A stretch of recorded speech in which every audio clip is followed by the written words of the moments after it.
This is the Plant Yourself Podcast. I'm Howard Jacobson of plantyourself.com. Some business before we get to today's show. I was doing some spring cleaning of my hard drive, getting rid of spare electrons and such, and I came across a report that I wrote in 2006 that I didn't remember writing, and I looked it over, and it's great. It's really fun.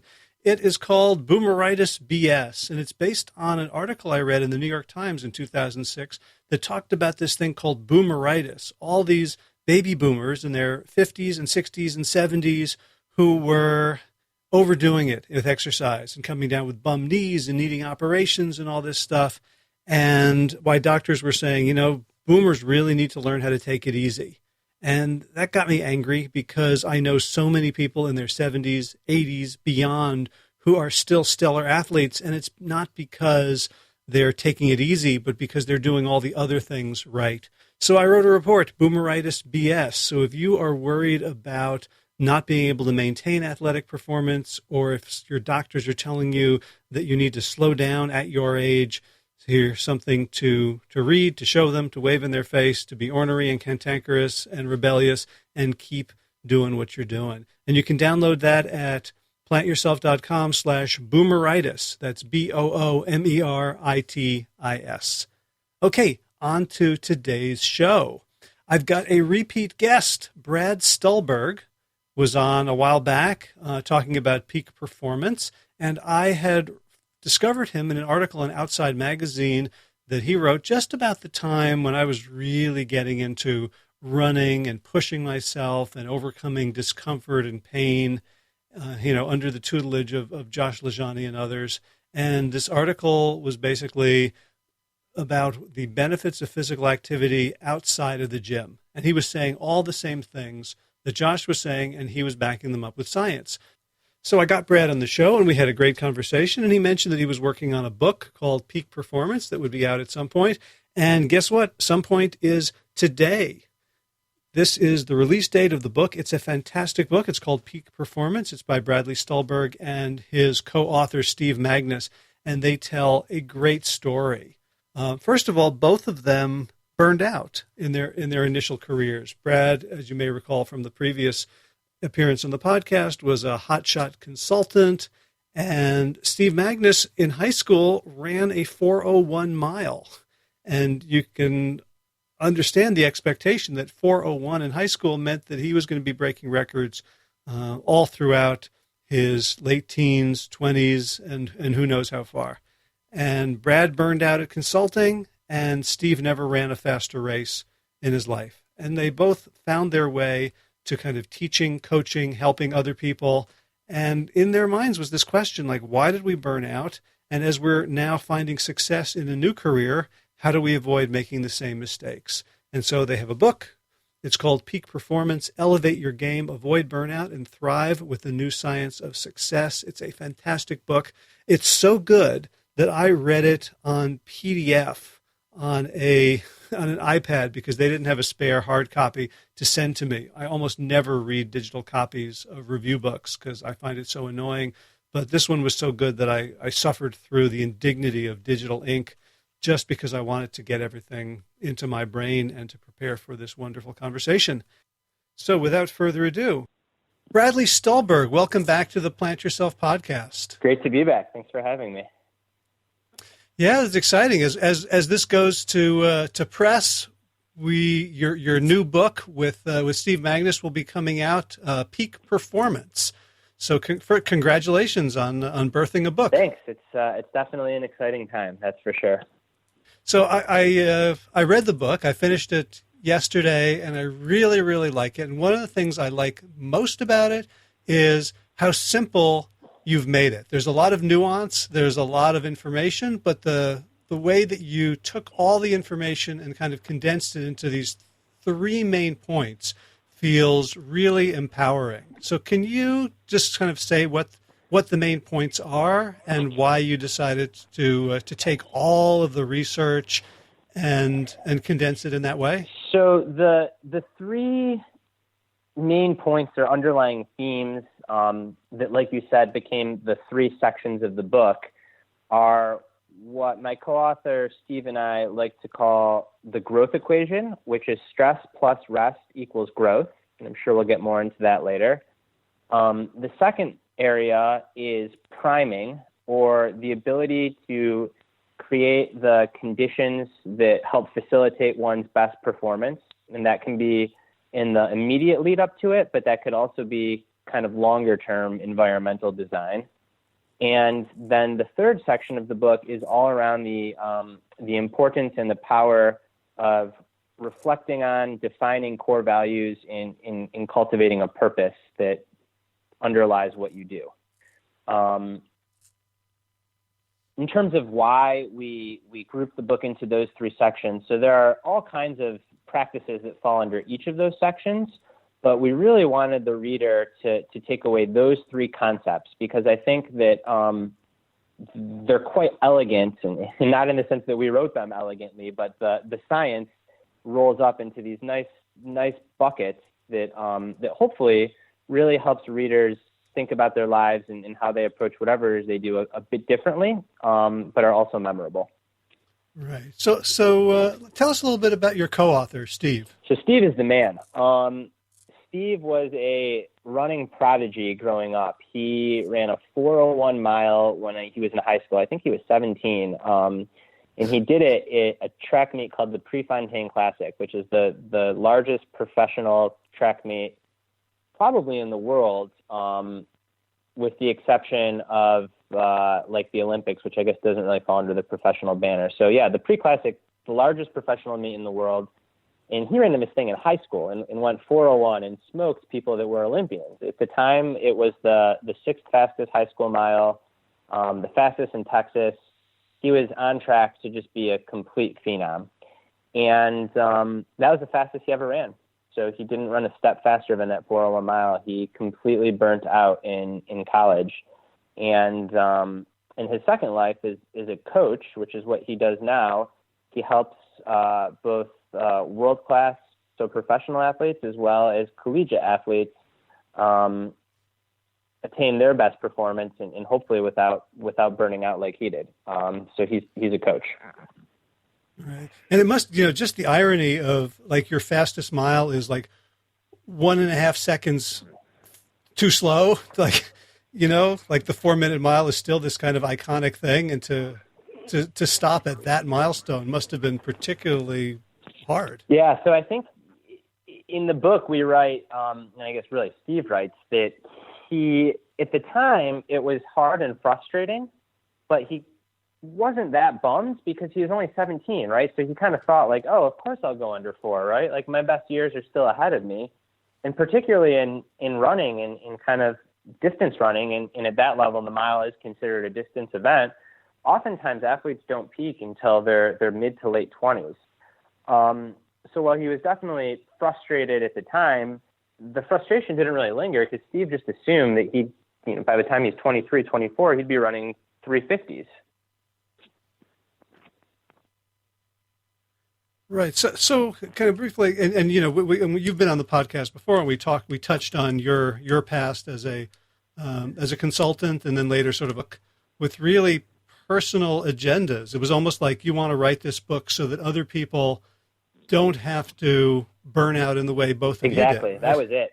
We had parallel paths. I mean, Steve crushing it in running when I was young. I was a pretty good academic performer, like we discussed before. Went to one of these kind of big box, high power consulting firms. Did well, but completely burnt myself out. So I think we came at it from saying like, wow, both of us reached pretty great performance, but we didn't sustain it. And looking back on it, the way that we got there probably wasn't what we consider healthy. And that goes hand in hand. It's real hard to sustain something that's not fundamentally healthy. So that was our agenda, right? We set out to try to uncover what are the practices that not only lead to great performance, but allow people to attain it in a healthy way and thus sustain it. And hopefully, like you said, how can we help readers avoid the pitfalls that we made earlier and help ourselves? Like, I'm 30, Steve's 31, so we're both young in our new careers, and the last thing we want to do is kind of repeat just in a different domain what happened in the past. So I think we wrote this book for ourselves as much as anyone. Huh. Right. And you talk about several times in the book how you guys like forced each other or held each other accountable to implementing some of these insights that you discovered through experience and through research. Yes, it's always easier to preach than to practice, but we are doing our best to practice what we preach, and it helps to have a partner in crime to, like you said, hold me accountable and vice versa. Great. So let's get into the content. I love this idea, stress plus rest equals growth. And the hardest part for me, and I actually, reading your book came at a really good time because I've been doing a pretty intensive running schedule this spring. I've done a whole bunch of races, and I signed up for the Leadville Marathon, which will be in like under 3 weeks from today. And I'm just exhausted. And I look at my training plan, which goes, 10 miles today, 8 miles tomorrow, hill repeats. And like some part of me is saying, that's great, but there's something missing. And your chapters especially on rest and recovery, really felt like it gave me permission to listen to my body and be a little bit smarter. Well, that's great. I'm glad that it had that effect. What's so great about rest when, the people we see and we look up to, it just seems like they're working all the time, whether it's, rock stars or athletes or CEOs living on Red Bull and 4 hours of sleep a night. Where's the evidence that rest and recovery is important for performance? So the evidence is strong. The rest and recovery is important for performance. It's overwhelming, I'd say. What happens when you work a physical muscle, and we'll get to cognitively as well, is that you're not actually growing or getting stronger, in your case, maybe developing more aerobic fitness to run during your workout. All that happens when you rest and recover. So it's almost like the workout that you do is the stimulus to your body, but in order to get the value from that workout, you've got to rest. So physically, when you're actually training hard and working out, your body goes into what's called a catabolic state, which is a state of breakdown. And short term, that's totally okay. That's your body almost like getting embarrassed. And what happens is that catabolic state signals to your body, releases all kinds of hormones that say, whoa, like we've been embarrassed. We need to rebuild so that we can tolerate this kind of stress in the future.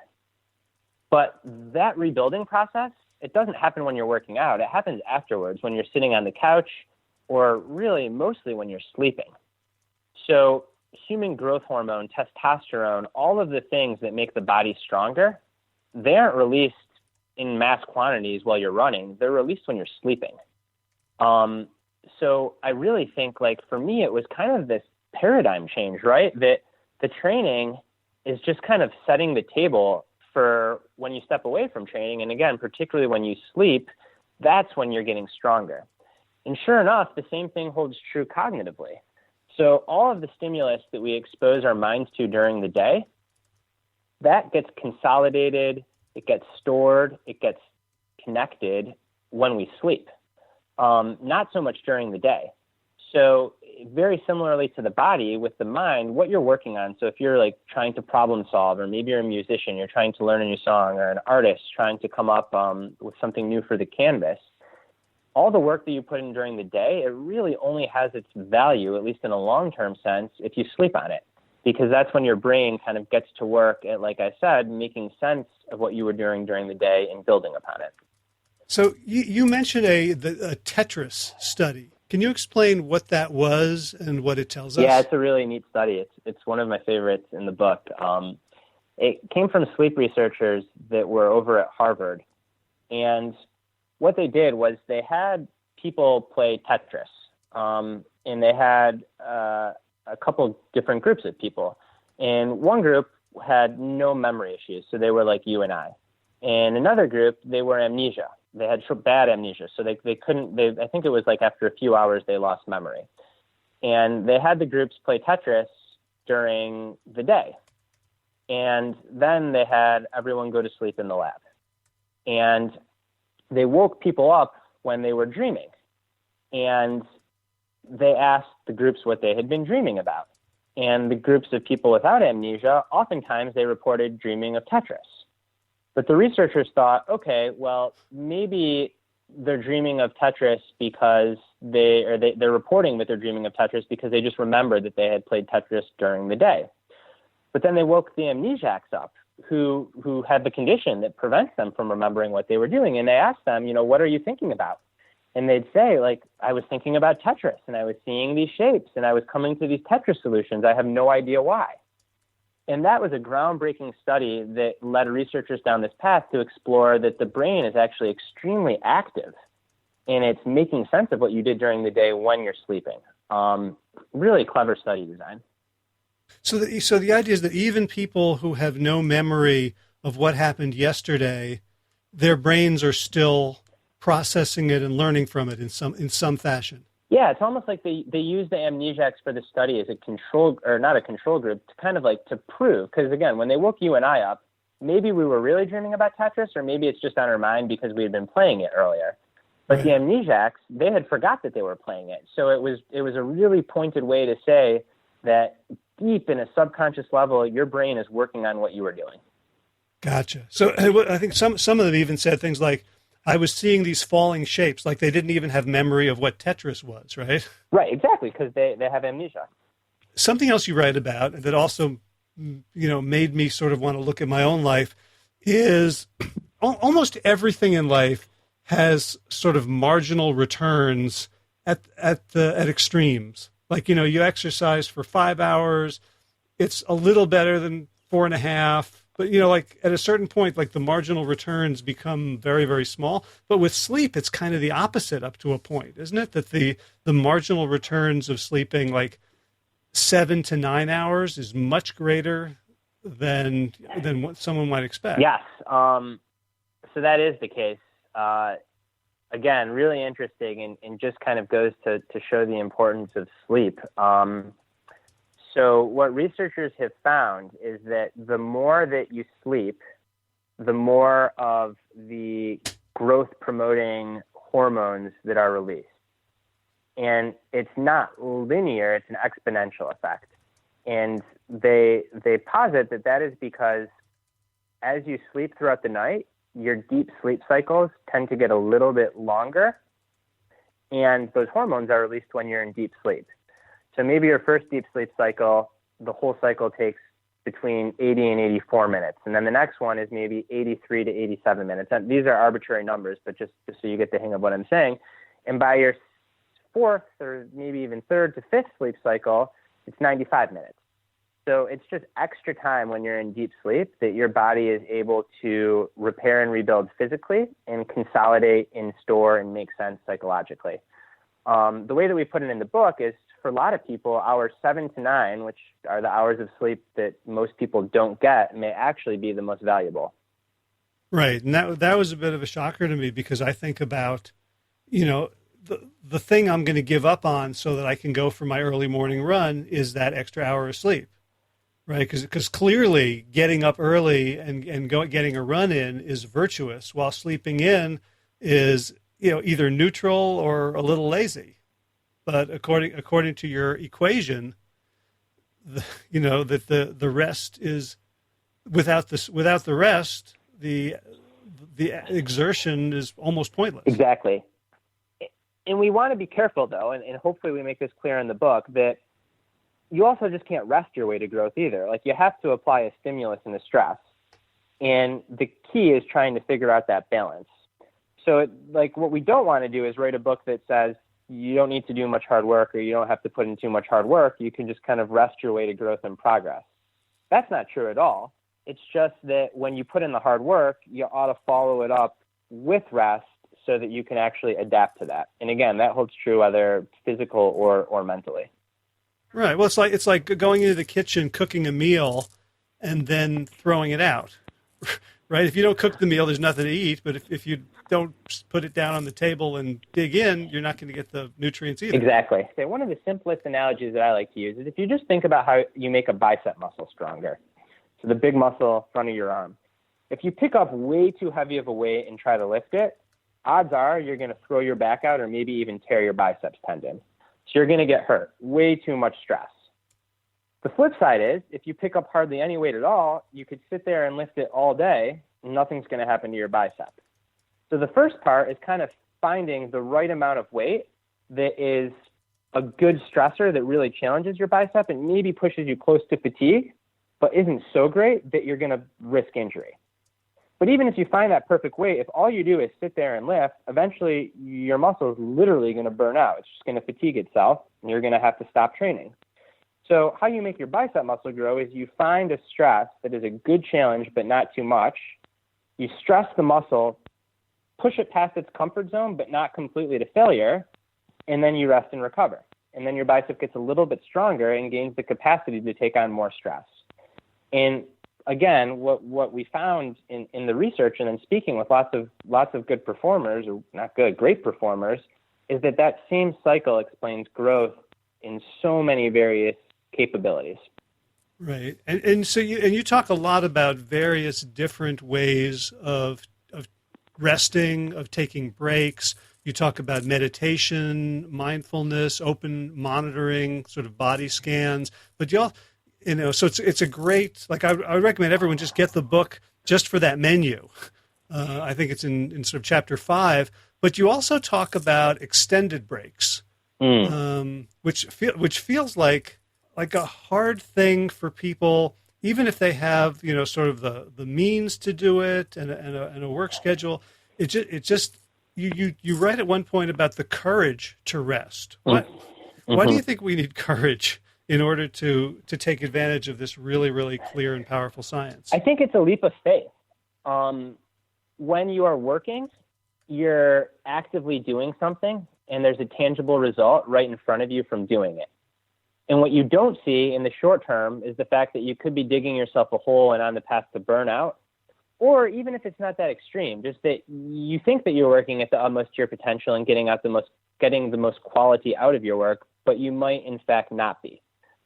But when you step away and rest, and particularly like you said, if you're going to take an extended break, it's kind of like you're jumping into the abyss. And emotionally, it's only natural to feel really bad about yourself.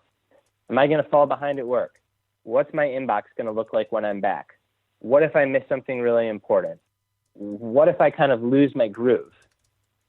All the research says otherwise, which is when people come back from extended breaks, and by extended, we're talking 7 to 21 days, they often have more energy physically, more creativity psychologically, more willpower emotionally.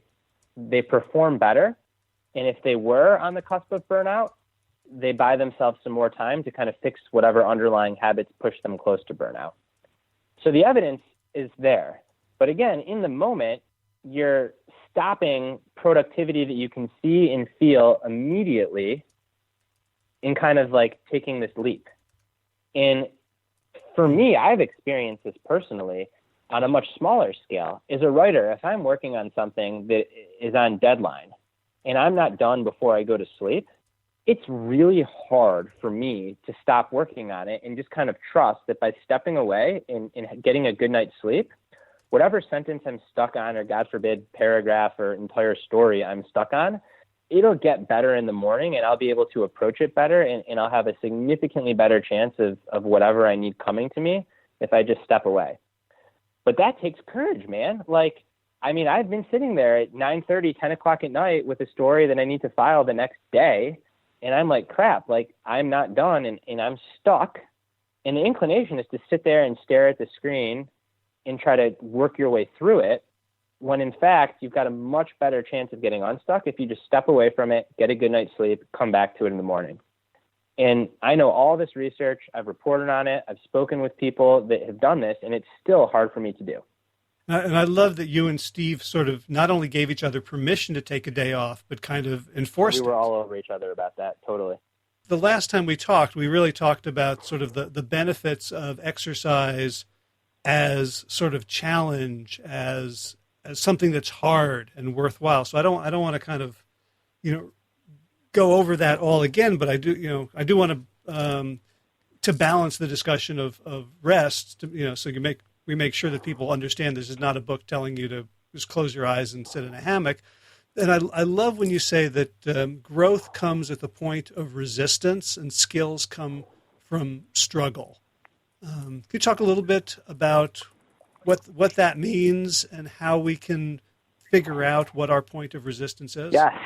So the first part of that quote, growth comes at the point of resistance, that is actually from someone named Josh Waitzkin, whose story we tell in the book. And he was a chess prodigy turned martial arts champion. And for listeners that might be familiar with the movie Searching for Bobby Fischer, Josh was the inspiration for that. So he was the boyhood chess prodigy. And what he spoke about is in his progression to becoming so great at chess, he felt like he only got better when he got stuck. And then later in life, when he transitioned to martial arts and got on the path of becoming a master at that craft, he realized a very similar thing, which is that the workouts that challenged him the most, and sometimes even those in which he failed, those were the ones that would precede the biggest breakthroughs. So he coined this term, growth comes at the point of resistance. Then Steve and I dove into the research on just learning theory. So how do people learn? And a lot of that research is done in middle and high school settings. And what the research there shows is this notion that skills come from struggle. So very similar to Josh's experience, what learning researchers have found is that to really have someone learn, it's better to let them struggle with a problem than to come in and give them the answer too soon, even if that means that they might not solve it. So kind of old wisdom on learning is quiz someone and give them immediate feedback if they get something wrong, give them the right answer. The new wisdom and what the evidence supports is it's significantly better to let someone struggle with a problem before giving them the answer. And even if they're struggling in the wrong direction, just kind of the act of figuring out how to problem solve and looking at a problem from new angles can be really, really powerful for stressing your mental muscle. So in the book, we put Josh's quote, which I love, growth comes at the point of resistance, together with all the research, which showed that skills come from struggle. And that kind of led to this working theory that Steve and I have about the right kind of stress. And the right kind of stress is stress that puts you at that point of resistance or really makes you struggle. Right. And I love that you bring in, the work of Carol Dweck on mindset, because it's easy to tell people, it's good to struggle.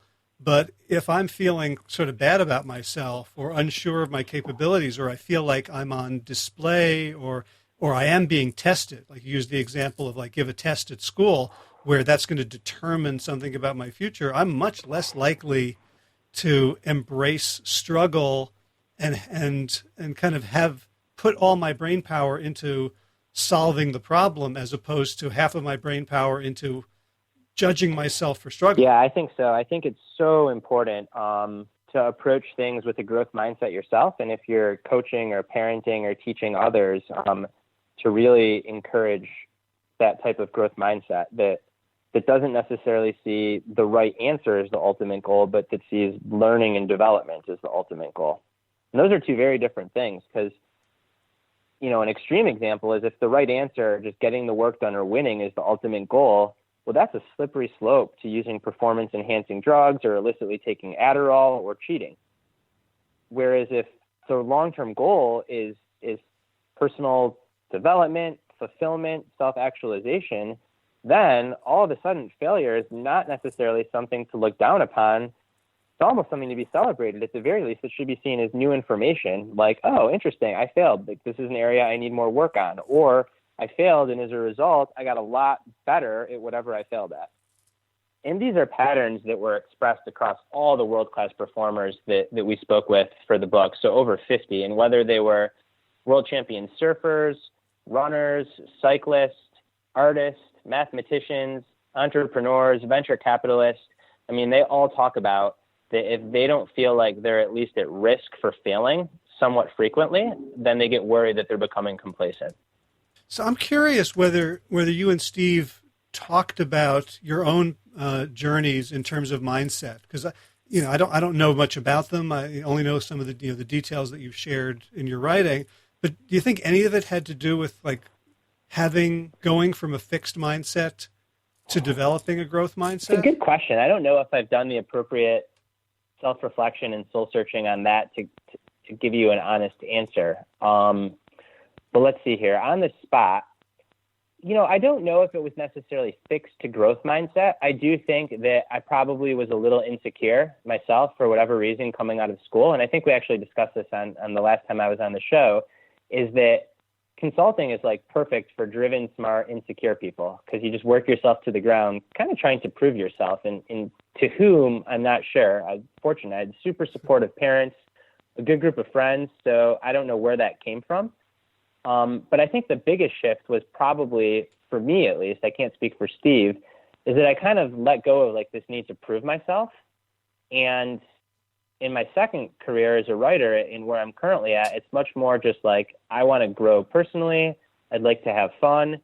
And maybe it's an ego thing. I've also kind of realized that no one really cares. Like, I hope this book does well. It means a lot to me, but like, whether this book sells 1 million copies or 10 copies, very few people are going to remember me when I die. So it doesn't really matter. So might as well like enjoy and try to take a healthy approach to things. So perhaps it was like maybe gaining more self-esteem is the wrong word, but more confidence. And at the same time, losing ego in parallel has kind of helped me have a shift. I don't know. Does that make any sense? I know you're not a therapist, but there you go. Yeah, no, I think so. And, I want to talk about the second section too, but maybe this is a good time to talk about the third section, which is sort of developing your purpose. And I love the way you frame like ego as almost like a barrier to a higher purpose. Like when the ego is involved in like, what was my score? What was my time? What is my rank? What's my Amazon rank? Like I remember when, the books that I've helped with and written came out, like there were days where I would just like clicking a refresh on Amazon like a bunny on crack looking to see if it's like being in a casino. It really is. Right. And of course none of it made a bit of difference to my life, but right.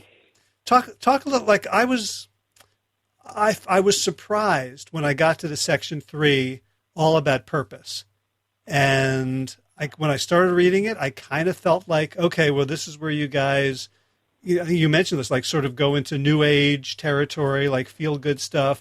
And yet you backed up everything with like, I think the most impressive science for me in the whole book. Can you talk about how, like, was that a surprise to you that was an entire section? So it's interesting that section definitely at first, Steve and I are like, well, we don't want to just like write inspirational self-help, because if there's not evidence, then we don't want our name on a book that's telling people what to do that may not have evidence. That puts us in like a genre that we don't want to be in.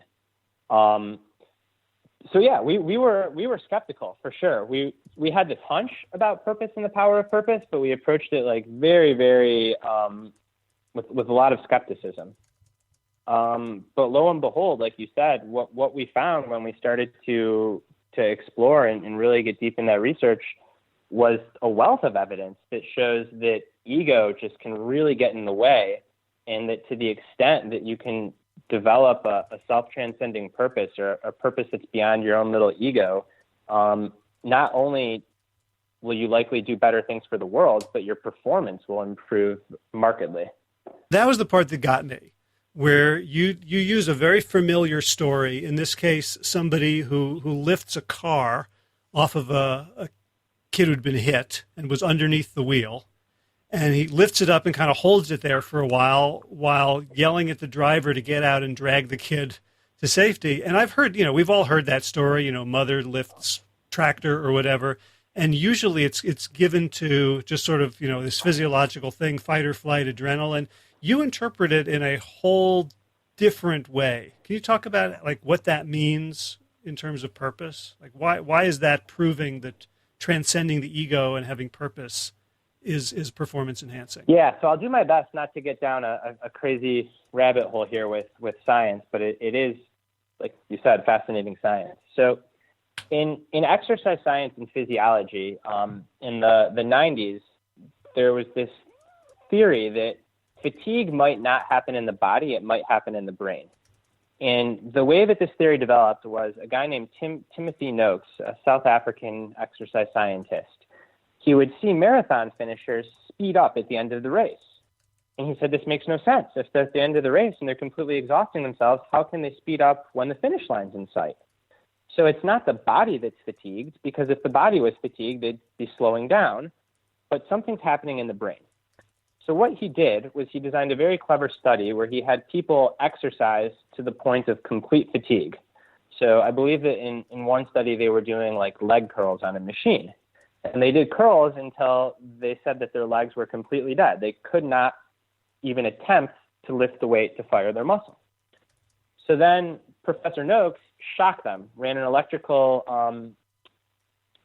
current through their muscle. And sure enough, the muscle contracted with complete force. So what that told Noakes is that fatigue is not happening in the body. That muscle still had more to give. There was energy in that muscle. That muscle's energy system was sound, but the brain was telling the muscle not to contract. And he called this the central governor of fatigue. And that is that the brain is the central governor. It controls fatigue. And why would that be? Well, when you think about evolution and why we're here as a species today, it makes perfect sense, right? Pain, fatigue, these are all things that are protective mechanisms. The reason that the brain shuts down the body is because the brain's like, whoa, if you push any further, you're going to hurt yourself. And that's a very ego-driven thing. It's very wrapped up in protecting the self. But if you think less about yourself, and this is where Steve and I really were just mind blown. We had this hypothesis that maybe if you think less about yourself, the part of your brain that would otherwise be telling you to stop and hold back because it's wrapped up in ego and fear, maybe you can transcend that part of your brain and get a little bit more out of your body or a little bit more out of your mind, or take that risk that you might not otherwise have wanted to take. So we left exercise science and found ourselves in public health. And in public health, there's this really interesting research about what makes people stick to challenging health behavior changes. So things like quitting smoking for somebody that's a smoker, or adhering to a diet for somebody that's really battled obesity and struggled. And what researchers have found is that one of the most powerful things that they can do is have people reflect on their core values, which is intimately linked to purpose. So core values are things like I care deeply about my community, or I want to be an inspiration for my kids, or I want to be a good husband. They're not generally things like I want to look good, right? So they're not wrapped up in traditional notions of self. And what researchers find is that one of the most powerful interventions to help people take on a challenging health behavior change is to have them reflect on their core values and their purpose. They've even put people in fMRI machines, which allow them to see brain activity. And they've had the control group just think about whatever, and the experimental group was told to reflect on their core values. And then they gave them threatening messages. So for a smoker, it might mean, you can't smoke. In the control group that was just put in the machine and given this message, a part of their brain that was associated with like a fear and threat response lit up. But in the group that was told to think about their core values before getting in the machine, they had a completely different response. They had what's called a positive valuation in the brain. So when they were told you can't smoke, instead of freaking out, they were like, okay, I won't smoke, that's fine. So we started putting these pieces of a puzzle together, and this is all still theoretical, right? Steve and I haven't done this research, but we know about the central governor of fatigue model. There's another model of fatigue in exercise scientists called psychobiological, which I didn't get into, but it's somewhat similar, and it basically says that fatigue happens in the brain more so than the body. And then we started looking at the neuroscience and the public health research around the importance of reflecting on core values and purpose. And we're kind of like, whoa, what if the key to getting the most out of yourself is to think less about yourself? What if that's what kind of gives you the power to overcome your fears? So kind of the final thing that made us confident enough to devote a section to the book is then we looked at what you might call real epidemiology studies, so studies that track lots of people for a long period of time. And what they find is that for people that connect their job to a greater sense of meaning or feel that their work has an impact that goes beyond just making a living, those people perform better, they have less burnout, and they have greater life satisfaction. So when you start putting these pieces of the puzzle together, you're like, whoa, this is like, maybe we're really onto something here. This is really interesting. And then personally, I always think, am I more likely to do something that might make me otherwise uncomfortable if I know it's going to benefit someone else, right? Like if I'm doing something just to make money or to win a medal, odds are, like when it starts getting really uncomfortable, I'm more likely to pull back. But if I'm doing it and I'm doing it for my family or to be an inspiration to my community, or if I'm part of a greater team or an organization, or I've done some consulting in healthcare, if I know the work could ultimately save lives, I'm significantly more likely to dig in and get through the discomfort. So sorry, I warned you that was going to be a long answer, but there you have it. Oh, I love that. I love that so much because it brings together these disparate disciplines and it makes so much sense. And I'm sure, you talked about the epidemiology and the psychobiological underpinnings and the theories, but you also had this amazing cadre of high performers that you were in touch with in writing the book. And, so what did they say about that? Because you think of like athletes and artists as being like extremely sort of egotistical, from like strutting around on TV or the, self-centered.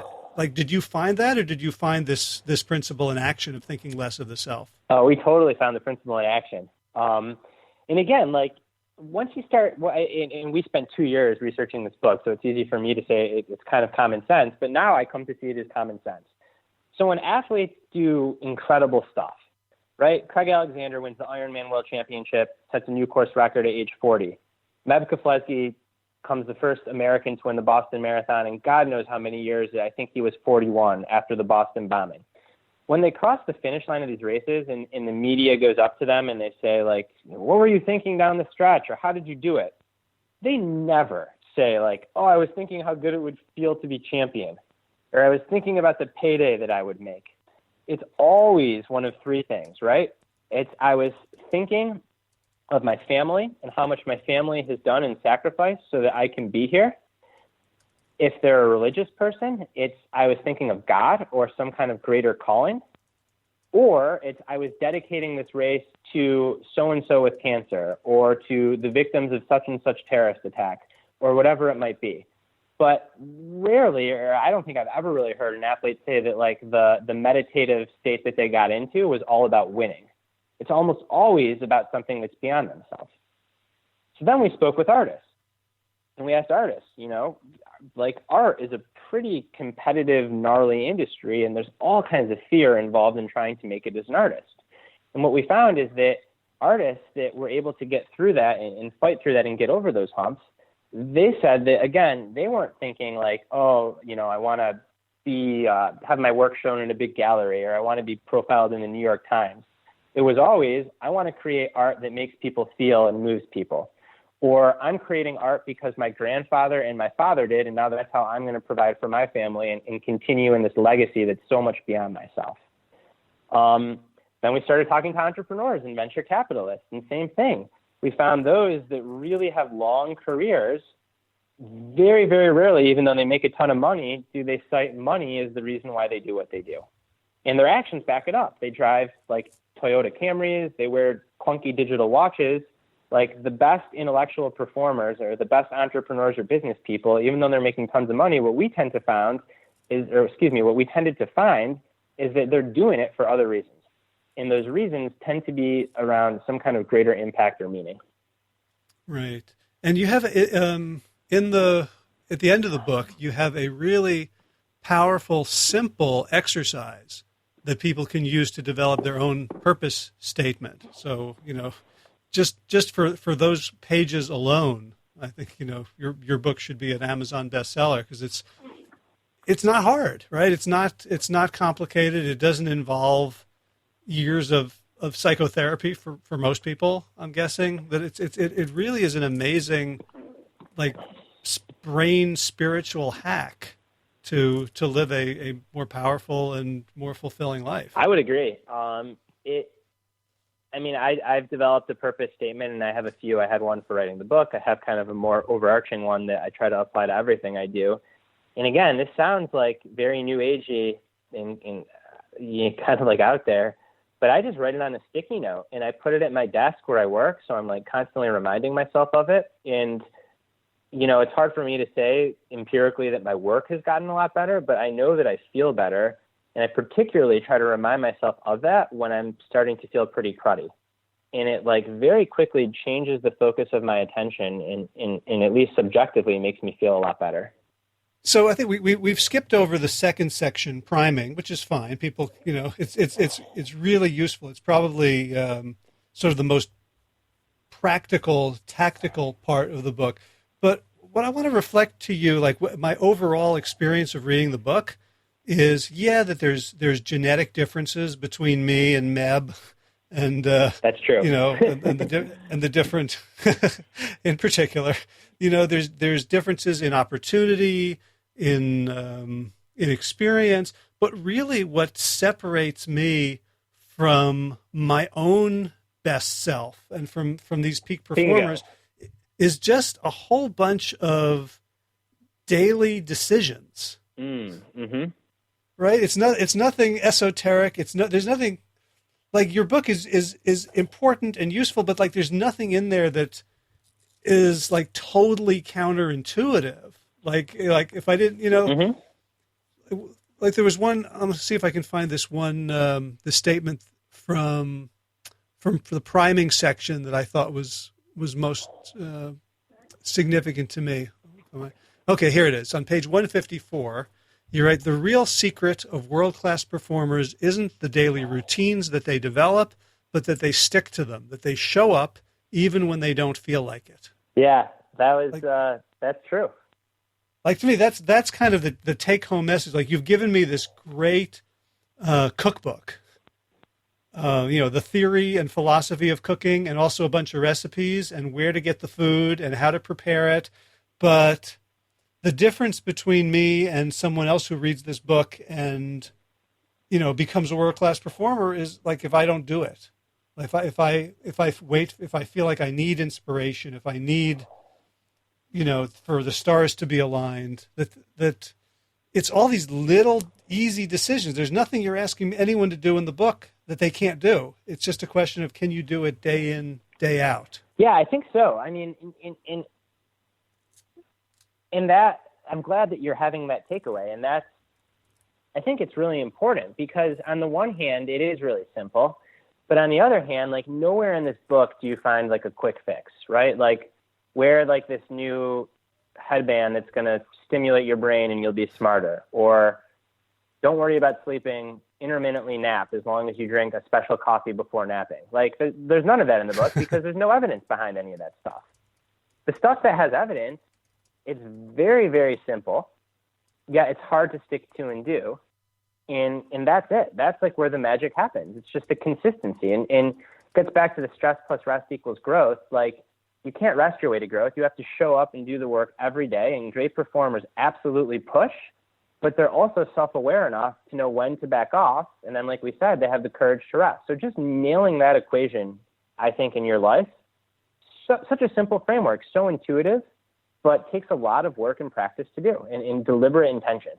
I mean, same thing with reflecting on your purpose even, right? Like you said, we have an evidence-based model in the end of the book that allows you to develop a purpose, and you could probably do it in like a half an hour, develop the thing, and you might really feel it and believe it. But when you start feeling cruddy or you start ruminating or you find yourself in a rut, like it takes deliberate effort, intention, and work to kind of say like, well, why am I doing what I'm doing? Like why am I actually doing this? And to reflect on your purpose and to get out of that rut. It's a lot easier just to let the negative thoughts roll. So on the one hand, the stuff is simple, but on the other hand, I think it's a lifelong practice to master it. And I certainly haven't mastered it. I'm doing as best as I can, but and I think that's another lesson is all these great performers, they're world-class performers are some of the most humble people. And they constantly were saying like, well, we're asking them what they could teach us. And they were like, well, what are you learning? We want to try new things. And we're still on the path. We want to get better. And I think that's a huge takeaway too, is that like there is no kind of nailing it. It's just constant working at these things. Yeah. And the other thing that I'm realizing is, the importance of community. And like you and Steve created a micro community to get this book done. And I'm sure you both pushed each other and helped each other grow and stay accountable and do the thing every day.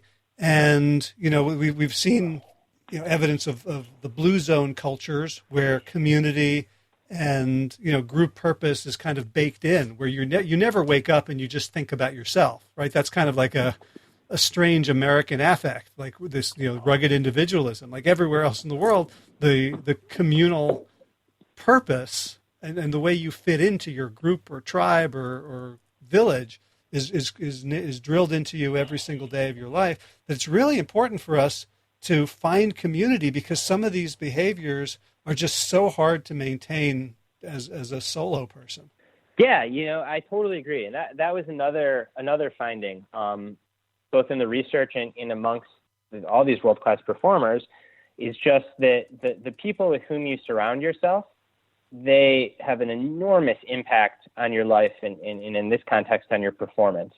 And we like to think about like self-improvement and self-actualization as a very self-driven thing, right? It's self. But in fact, there's all kinds of studies that show that the people that you surround yourself with, they have a greater correlation with your performance than your own motivation or work ethic. So that's a call for us to find people, who read books like this, who chase greatness and purpose, and who are willing to lift us up and call us when we need it too. Yeah, I think so. Performance is contagious. I think that's what we say in the book. And again, not just like a soundbite, but if people read the book, backed in probably like 9 notes in that section on studies across contexts that just show that the motivation of the people around you has a more powerful effect than your own motivation. So yeah, to the extent that you can surround yourself and I think, like you said, create communities or create tribes of people that will push you and hold you accountable and kind of call you out when you need to be called out and give you tough love, I think that it's really important. And unfortunately, I don't want to make too much of a generalization, but I do think that like in the past couple of years, there's been this just broader degradation of community, at least in the States, in America where I live. And it's unfortunate. And I think it has, far beyond performance, all kinds of negative repercussions. That's where we can be most powerful as individuals, is to better ourselves and find communities. So like, as I was thinking about my purpose statement, it was like, to be a positive motivator, because from the research, I can see how many people I can influence whom I'll never know about, never meet, never hear about, but through this cascading network effect, like that's, if I work on that and it starts coming back to me, like that's where I have power, right? It's not so much at the ballot box or as an activist, but in my community, in just being myself and finding like-minded people. Like that's where the power is, the grassroots. Yeah, it's funny you say that. I commend you. I think that's a wonderful purpose statement. Mine is quite similar. So my overarching purpose statement is to cultivate positive energy and share it.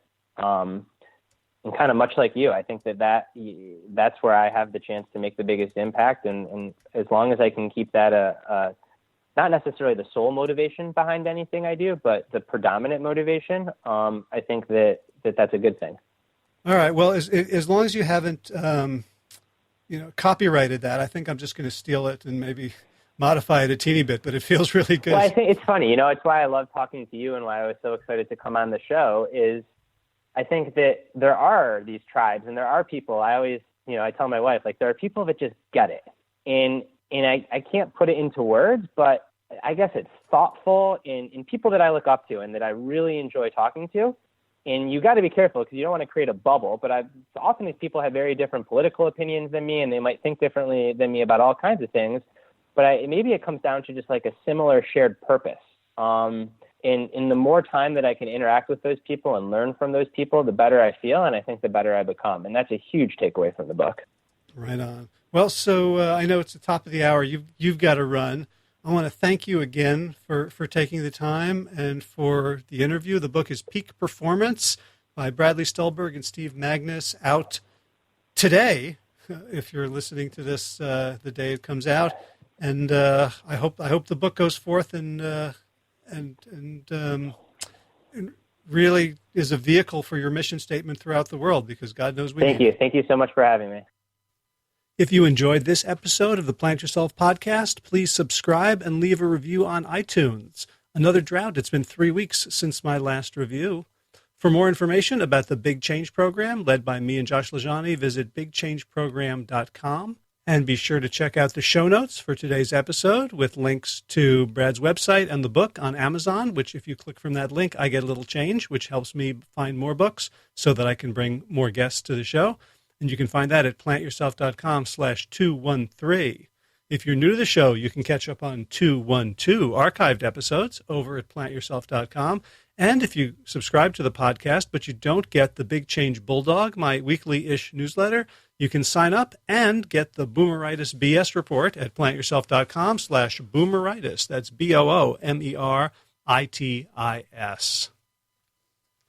Big thanks to Plant Yourself podcast patrons: Kim Harrison, Lynn McClellan, Anthony Disson, Brittany Porter, Dominic Marrow, Barbara Whitney, Tammy Black, Amy Good, Amanda Hatherley, Mary Jane Wheeler, Ellen Kennelly, Melissa Cobb, Rachel Behrens, Christine Nielsen, Tina Sharp, Tina Ahern, Jen Volkanovsky, David Bizek, The Mysterious Michelle X, Elspeth Feldman, Victoria Domalova. Oh, Victoria, got to do a redo. Victoria Dolomanova, Leah Stoller, Alan Christensen, Colleen Peck, Michelle Landry, Josina, Julianne Rowland, Stu Dolnick, Sarah Durkis, Rhymes with Circus, Kelly Cameron, Wayne Pedersen, Leanne Peterson, Janet Selby, Claire Adams, Tom Franzak, Jeanette Benham, Gila Lacerte, David Donahoe, Blair Seibert, and Doreen Avizov. Rhymes with Keep the Cheese Off, for your generous support of the podcast. And, of course, thanks to Will Ridenauer for allowing me to use Sabali Dawn, Dance of Peace, as our theme music. You can find more of his music at willridenauer.com. If you would like to support the show, you can share this and other episodes on social media via email. You can buy the book, buy Brad's book through my Amazon link, which gives me cash and gives me street cred when I ask other authors to be on the show. You can write that review on iTunes, break that 3-week drought, and you can become a patron of the show with a one-time gift or ongoing contribution over at plantyourself.com. That's actually a really cool thing to do right now, because expenses are up and income is down a little bit because of the nonprofit that I'm working to form with Josh Lajani. So to help me continue to put the time and energy into this show, a little cash wouldn't hurt. In garden news, I ate a blueberry yesterday. It was delicious.